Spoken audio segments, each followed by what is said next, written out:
ฉันเป็นทะเลไม่ใช่เขาต่อให้ทำยังไงเธอคงจะไม่รักเราเพราะเขานั้นคือทุกสิ่งที่ทำให้เธอไม่เหงาคงเป็นเขาที่สุดท้ายได้หัวใจของเธอ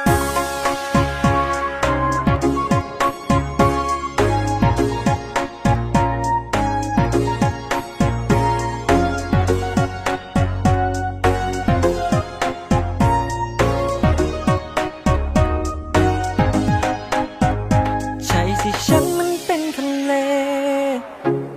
ก็เลยถูกทิ้งถูกเทตลอดไม่รู้ว่าเขานั้นอยู่สูงเพียงใดที่ไม่รู้เพราะไม่เคยขึ้นไปบนนั้นสักทีอยู่ตรงนี้คนเดียวมันนานอยู่กับฟ้ากับฝูงปลาวานอยากมีรักเหมือนเขาสักทีแต่ไม่เคยจะมีสักคนมาสนใจไม่มีอะไรหรอกฉันแค่อยากจะบอกว่าฉันก็รักเธอแต่ฉันเป็นทะเลไม่ใช่เขาทำให้ตายยังไงเธอคงจะไม่รักเราเพราะเขานั้นคือทุกสิ่งที่ทำให้เธอไม่เหงาคงเป็นเขาที่สุดท้ายได้หัวใจของเธอ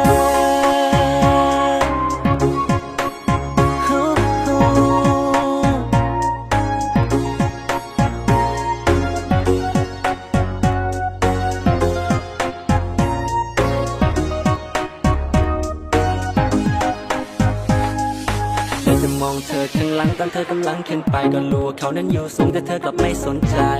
พอแดดร้อนเธอก็มาหาพอตอนเย็นตกดึกเธอก็หายหน้าสงสัยเธออยากจะขึ้นไปนอนบนเขาไปค้างวันศุกร์แล้วก็กลับวันเสาร์ทิ้งให้ฉันรอคอยเธอจนเหงาเพราะคนที่เคียงข้างเธอมันไม่ใช่ฉันแต่เป็นเขาไม่มีอะไรหรอกฉันแค่อยากจะบอกว่าฉันก็รักเธอแต่ฉันเป็นทะเลไม่ใช่เขาทำให้ตายยังไงเธอคงจะไม่รักเราเพราะเขานั้นคือทุกสิ่งที่ทำให้เธอไม่เหงาคงเป็นเขา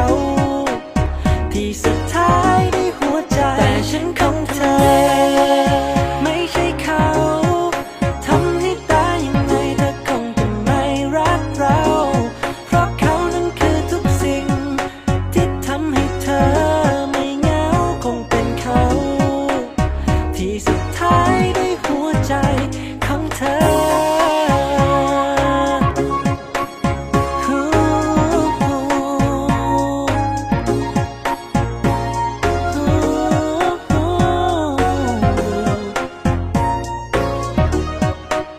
และสุดท้ายเธอคงไปกับเขา Oh, Win, you taste bright before? Yeah, I tasted him before. Arnold. Yeah, I mean the food that he made.